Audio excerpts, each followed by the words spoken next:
This is a lamb skewer, hot off the grill.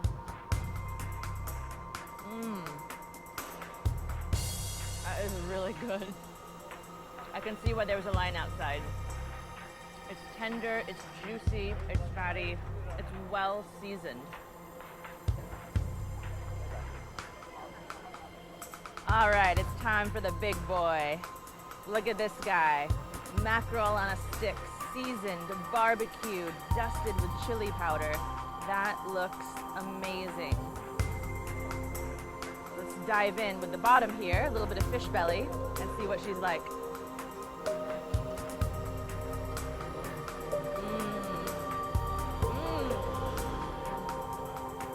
That is flavor packed, super flavorful.